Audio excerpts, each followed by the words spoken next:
Pagi Mas, ada yang bisa dibantu? Keluhannya apa kesini? Poli jantung. Pagi Dok, jadi gini, saya ini akhir-akhir ini sering gitu merasa nyeri ini di bagian dada sebelah kiri. Apakah itu termasuk tanda serangan jantung ya Dok? Sebagian besar nyeri dada kiri orang mengaitkannya dengan penyakit jantung, terutama penyakit jantung koroner.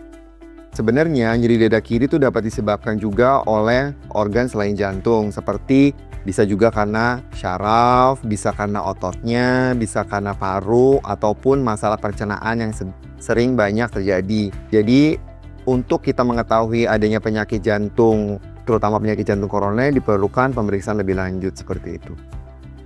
Kalau gitu Dok, bedanya apa sih Dok sama nyeri di dada sebelah kiri untuk yang jantung sama enggak Dok?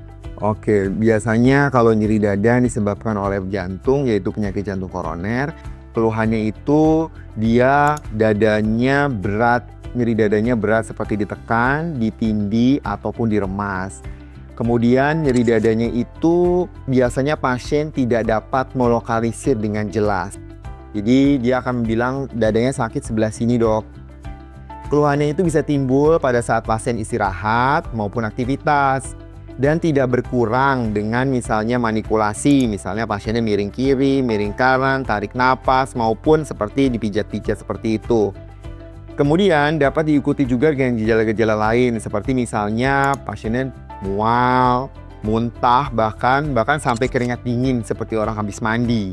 Oleh karena itu, kalau misalnya pasien timbul gejala seperti itu yang saya udah utarakan, pada saat istirahat, lebih cepat-cepat langsung ketemu dokter spesialis jantung atau ke IGD terdekat, seperti itu.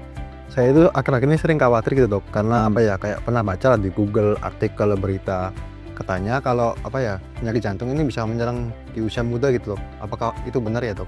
Sebenarnya dahulu tuh penyakit jantung koroner itu lebih banyak menyerang pada usia lebih tua. Oleh karena itu kan penyakit ini masuk ke dalam penyakit degeneratif. Tetapi dalam 10-20 tahun terakhir penyakit jantung koroner ini menyasar pada usia yang jauh lebih muda.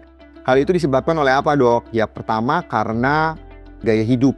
Kita tahu sendiri bahwa sekarang gaya hidup anak muda zaman sekarang seperti misalnya sedentary life. Pasiennya dia jarang sekali beraktivitas fisik. Kedua, konsumsi garam yang berlebihan. Ketiga, konsumsi kalori yang berlebihan, baik gula maupun asupan lemak. Dan kurangnya olahraga, terutama 80% penyakit jantung koroner pada usia muda disebabkan oleh merokok. Oleh karena itu, untuk mencegah penyakit ini terjadi pada usia muda, kita harus menyapi atau screening evaluasi lebih lanjut mengenai faktor risiko tersebut. Waduh, ngeri juga ya Dok. Karena menurut saya nih, dari gaya hidup yang menurut saya biasa aja gitu, bisa terjadi atau bisa jadi pemicu nih untuk serangan jantung. Lalu untuk proses terkena serangan jantung itu bagaimana sih Dok? Sebenarnya kita tahu konsepnya dulu. Jadi jantung itu fungsinya untuk memompa darah ke seluruh tubuh. Dia yang memompa darah ke mata, ke ginjal, ke liver, ke usus, semua organ kita yang memompa darah dari jantung. Jadi yang memompa jantung adalah ototnya. Nah, ototnya itu untuk dia bisa memompa dan bekerja dengan baik, dia butuh oksigen, butuh makanan. Pembuluh darah dari jantung ke otot jantung itu sendiri namanya pembuluh darah koroner. Jadi koroner yang bertanggung jawab terhadap asupan nutrisi pada otot jantung. Nah, penyakit jantung koroner adalah terjadi penyumbatan pada pembuluh darah arteri koroner.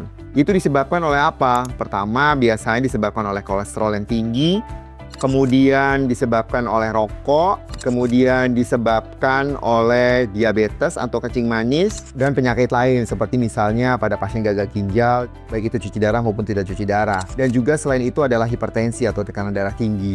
Terus saya harus apa ya Dok? Untuk memastikan lah istilahnya bahwa saya ini terkena serangan jantung atau enggak Dok? Oke, untuk memastikan pasien ini arahnya ke penyakit jantung koroner atau bukan, biasanya kita ada screening. Screeningnya tuh apa saja dok? Pertama kita dari yang EKG. EKG itu untuk apa sih dok? Dia itu untuk melihat irama maupun aktivitas dari listriknya jantung itu sendiri. Kemudian dapat juga dilanjutkan dengan pemeriksaan lanjutan yaitu treadmill test. Treadmill test itu yang nanti masih dipasang seperti alat EKG, terus nanti Mas akan jalan sampai lari di atas mesin. Tujuannya untuk menilai atau mengevaluasi aktivitas jantung pada saat diberi beban, yaitu exercise. Kemudian berikutnya bisa dengan pemeriksaan ekokardiografi atau yang paling kita gampang sebut adalah USG jantung. Kalau USG jantung kita akan menilai dimensi dari jantungnya, fungsi pompa jantungnya bagaimana, kemudian katupnya ada bocor atau tidak, dan kelainan misalnya pada selaput jantung seperti itu. Sekarang banyak kita lakukan adalah CT scan koroner atau CT scan angiografi koroner. Itu untuk melihat adanya plak atau tidak. Dan dari situ juga bisa dilihat plaknya itu tipe yang soft plak atau yang lunak ataupun yang keras. Proses pemeriksaannya itu lama nggak ya dok kira-kira? Kalau misalnya pasiennya EKG, biasanya EKG cepat 5-10 menit. Kemudian apabila kalau misalnya sampai treadmill test sih prosesnya dari jalan sampai lari itu kurang lebih 10-15 menit. Tapi dengan persiapan mungkin bisa memakan waktu kurang lebih setengah jam sampai 45 menit. Kalau misalnya CT scan, sebenarnya CT scan itu dilakukan kurang lebih 30 menit. Jadi pemeriksaan kurang lebih misalnya sampai 1 jam lah.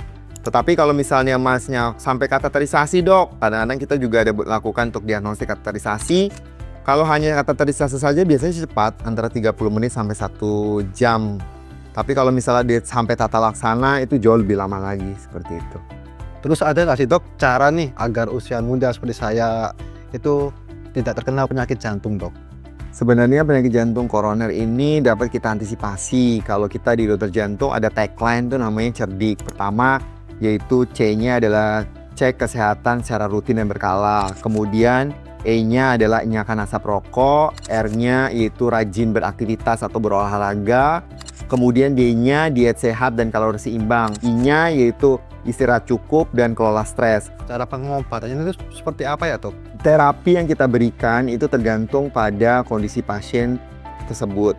Tapi sebagian besar kalau misalnya pasien didiagnosa dengan penyakit jantung koroner atau coronary artery disease, biasanya pasti akan konsumsi pertama adalah antiplatelet. Antiplatelet itu apa sih dok? Pengencer darah. Tujuannya apa dah? Supaya mencegah terjadi sumbatan baru. Kemudian berikutnya apa? Obatnya adalah beta blocker misal.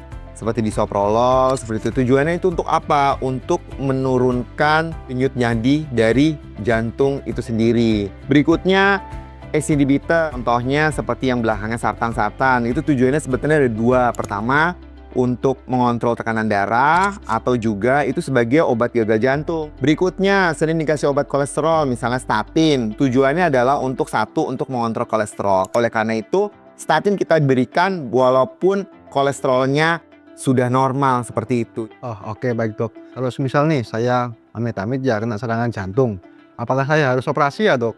Nah, dalam tata laksana penyakit jantung koroner, baik itu pun akut maupun kronik, sebenarnya tindakan tata laksananya adalah yang pertama adalah PCI atau Spontaneous Coronary Intervention. Itu apa sih dok? Itu adalah tindakan intervensi non bedah. Jadi orang awam kita sebutnya dengan kateterisasi. Kalau kateterisasi itu yang saya sudah utarakan sebelumnya itu sebagai diagnostik untuk melihat keadaan koronernya dan juga sebagai tata laksana. Oh begitu ya dok. Oke lah dok, saya mau deh nyoba screening biar saya tahu nih kondisi jantung saya dok. Oke, kalau begitu saya berikan surat pengantar untuk screening jantungnya ya mas ya. Mudah-mudahan nggak ada apa-apa.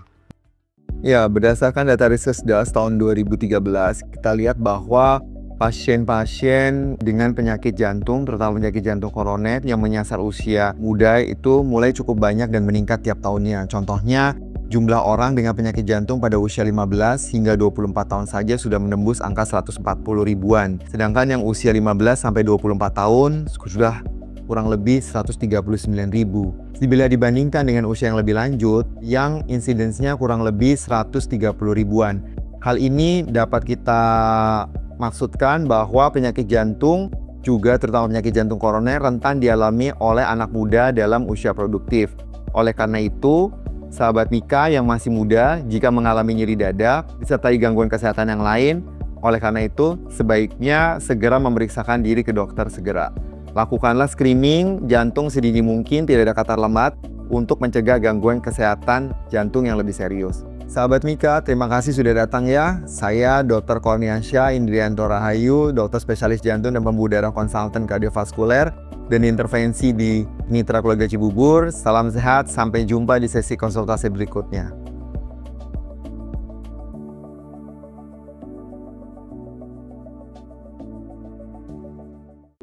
Mitra Keluarga, Life, Love, Laughter.